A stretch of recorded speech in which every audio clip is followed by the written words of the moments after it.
Hello and welcome to the National World War II Museum's podcast series, Service on Celluloid. This podcast is brought to you through the generous support of the Albert and Ethel Hertzstein Charitable Foundation. My name is Seth Paradin, historian and digital content manager here at the National World War II Museum in New Orleans, and today we'll be continuing our discussion on the 1942 classic, Casablanca. The film centers on an American expatriate who owns a popular nightclub in French Morocco in 1942. The nightclub is a hotbed of spies, informants, and refugees fleeing Nazi-occupied Europe. The nightclub owner faces a critical personal dilemma in that he must choose to either help or ignore his old flame and her refugee husband as they attempt to escape Nazi imprisonment. Casablanca features a virtual galaxy of early 1940s Warner Brothers stars, including Humphrey Bogart as club owner Rick Blaine, Ingrid Bergman as his lost love Ilsa Lund, Paul Enried as Victor Laszlo, Ilsa's husband, Peter Lorre, Claude Rains, and Sidney Greenstreet. The film is directed by Michael Curtiz and written by Julius Epstein, Philip Epstein, and Howard Koch. Based on the stage play, Everybody Comes to Rick's. It was nominated for 8 Academy Awards, winning 3, including Outstanding Motion Picture, Best Director, and Best Writing Screenplay. Casablanca consistently appears in the top 5 of AFI's 100 Greatest American Films. The Writers Guild of America has named it the greatest screenplay of all time.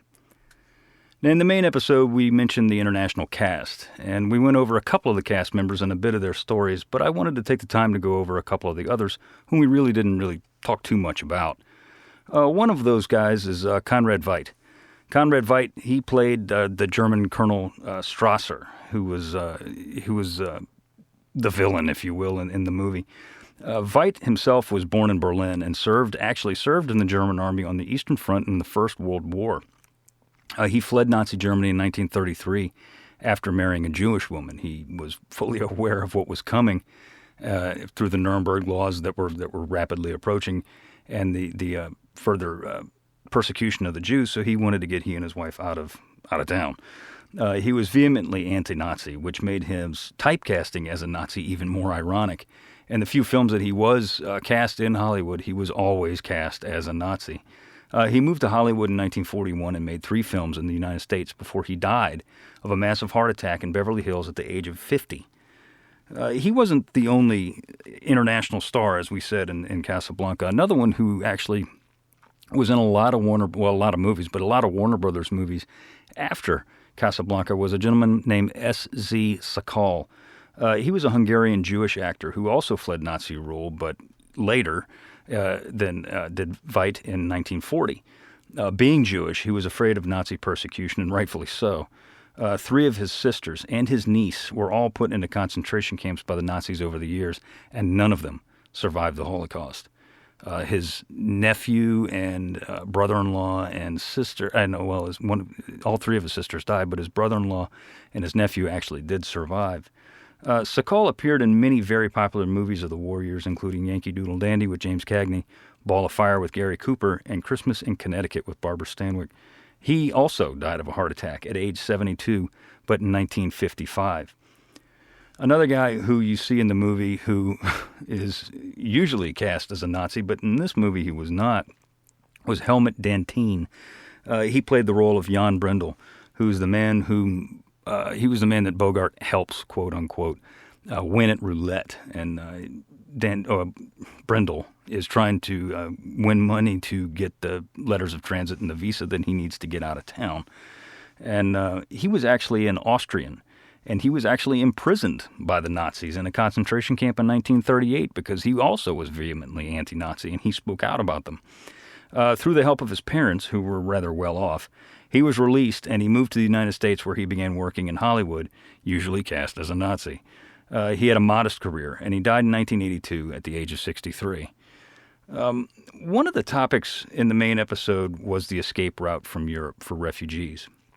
While it is true, very true, that the main escape route out of Europe was not through Casablanca, it would not be accurate to say that Europeans never went through Casablanca to get out of Nazi-occupied Europe. They did, just not in the large numbers that went through Paris pre-1940 and London after the fall of France. It's a pretty interesting little story. In 1940, there were a great many refugees going through Casablanca. More than 200 ships, actually, in 1940, arrived off the coast of Casablanca throughout the summer. And they all, or the vast majority of them, had refugees aboard. The supplies aboard these ships were not sufficient to sustain refugees for more than a couple of days, because the journey was not exactly that long coming from mainland Europe to North Africa. Both the refugees and the sailors would continually run out of supplies. They'd run out of food and water, as the ships full of people would languish off the Moroccan shore for days or sometimes even weeks, awaiting permission to disembark their human cargo. Once the refugees made it ashore, their plight didn't end there. They had to find housing and navigate the French protectorate of Morocco's bureaucracy, of which, if you live in the city of New Orleans, you know all about bureaucracy. But this was nothing compared to the French bureaucracy in Morocco in the 1940s. Much like the film, if you remember in the film, these people are trying to make their way through back alley connections and black market purchases to get their letters of transit or visas or whatever they may be, through even, somewhat crooked, shall we say, French politicians. However, unlike the film, many of these people were not allowed to roam freely. Like in the movie, you see them, they're going all over the place. They're doing whatever they want to do. They're going to, drink at Rick's bar. They're buying stuff at the local bazaar. That is not what happened in the real Morocco in 1940.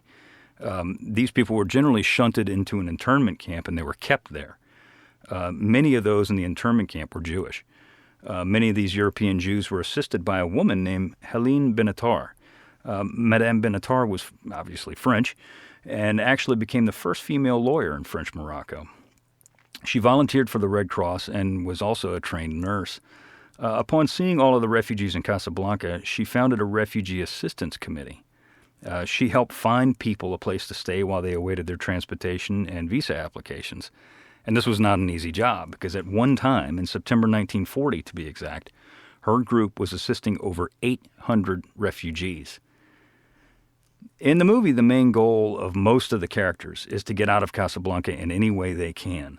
The letters of transit, fake as they are what the character of Victor Laszlo seeks, as do the Nazis in Vichy France. In reality, the visas needed for international immigration were the ultimate obtainable goal. There was no such thing as letters of transit. The visas are what you needed to get out if you wanted to do it legally. But obtaining the visas was not an easy thing to do. Historian Meredith Hindley, who was mentioned on our main episode, wrote a book, and in that book she quotes, or I quote, "As the war dragged on, it became harder to leave Casablanca. Ships no longer called, chased away by the British blockade. Visas to Mexico, Cuba, and the United States became even more difficult to obtain than they initially were. So, too, did the exit and transit visas needed to leave French Morocco and enter Portugal to depart from Lisbon." And if you remember in the movie, that's the route that they were taking. They were trying to get out of Casablanca, to get to Portugal, to get to Lisbon, to eventually get to the United States. Lisbon became the de facto gateway across the Atlantic for just about anybody getting out of French Morocco. Ilse's midnight flight to Lisbon was, in reality, a train from Casablanca north to Tangier, where a ship or a flight to Portugal could be obtained, provided one had all the necessary visas. And I'm not just talking one visa, I'm talking like 10. It wasn't just a one-paper thing. It was a significant operation to get out of that area. French Morocco also opened a series of internment and labor camps, as I said earlier, where thousands of refugees would languish. They were sent there for being the wrong nationality, or Jewish, or politically suspect, a broad category that they could justify just about anything. Refugees could also end up behind barbed wire if Casablanca officials considered them a charge upon the city. So you got to remember, this is Vichy, and they were not above bribes. They were not above crooked back alley, politics. So if you irritated the wrong person, it was very likely that you would spend some time in a Moroccan jail, which is certainly not where you envisioned yourself when you were trying to get out of Europe. One of the other main themes in Casablanca, aside from the refugee story, is that of the French resistance. During the war, it was a popular and romantic idea that every French citizen was in the resistance, that everybody hated the Germans and everybody did whatever they could to make sure the Germans' time in France, wherever they may be, was miserable and full of back-alley killings, secret radios, intrigue, and spies. Everyone of French ancestry had their duty to resist in whatever way they could, stand up to the invaders and fight them at every opportunity. At least that was what was thought. Sounds cool, but it really wasn't how it went down. Charles de Gaulle, the arrogant and self-appointed leader of the, quote, Free French, said in 1944, after the liberation of Paris by the Allied armies, specifically the United States 4th Infantry Division, quote, Paris liberated by its own efforts, liberated by its people with the help of the armies of France, with the help of all of France, unquote. Well, not really.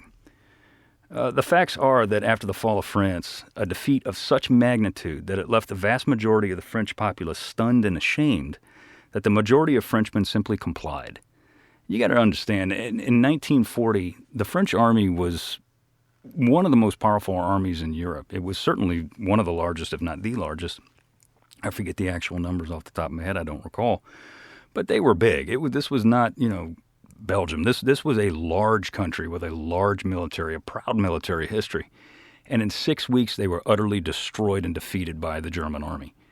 In 6 weeks, the German of World War II did what the Germans of World War I couldn't do in 4 years. The vast majority of the French population did not engage in their historically revolutionary past by defying their invaders until the last moment. And that last moment, of course, would be the summer of 1944, not coincidentally the same time, or rather, it is coincidentally the same time as the Normandy invasion. It's a popular myth that as soon as the Germans rolled into France, that everybody took up arms and was passing notes and that sort of thing, and sending carrier pigeons across the Channel to England, and that just simply was not the case. Prior to the summer of 1944, the majority of France lived in harmony with their occupiers. Yes, there was resistance, no doubt, and I'm not saying that there was not. But what I am saying is that this was not as widespread and popular, not even close, to what the popular myth was during the war and what the myth is still today. In particular, in Normandy, the site of the Allied invasion, the local Normans, and again, not all of them, but the majority of them, the local Normans and their occupiers got along famously. Yes, there was some anger towards the Germans, mainly because they got more food from the French farms than did the locals, but there are a great many, very many, warm, fond relationships between the French and the Germans. And this is documented and is verified by both German and French diaries, records, and memory. Fraternization between the local girls and the local German soldiers was also not an uncommon thing either. General de Gaulle famously said that, quote, a handful of scoundrels, unquote, behaved badly under occupation. Well, again, that's not really the truth. In 1943 alone, there were over 83,000, I'm going to say that again, 83,000 births of German-fathered French children. So needless to say, there was a fair amount of friendly outings between the defeated French and the victorious Germans. And this is not uncommon in any country. After Germany was defeated in 1945, the fraternization between the occupying Brits and the Americans, between the German locals, was certainly just as common, if not more so, frankly, than the occupation of France from 1940 to 44 between the Germans and the French. Now, all that being said, I don't want to degrade the actions of the actual resistance. Not at all. Not in the slightest. It was the members of the French resistance that provided valuable intelligence before the invasion. It was the Maquis, as they were called, that helped hide escapees from German POW camps and helped downed Allied pilots get back to friendly lines. They put themselves at risk every single day. And the thing with the Maquis, too, was, or any kind of resistance, not just the French, that is if the Germans caught you, your chances of survival were about next to nothing. They were between slim and none, and they pointed more towards none. They were considered spies, and they were considered terrorists, and they were executed as such. They did perform, getting back to the Maquis, they did perform acts of sabotage by destroying rail lines and cutting telephone wires. They also did eliminate, shall we say, high-profile German officers on occasion as well.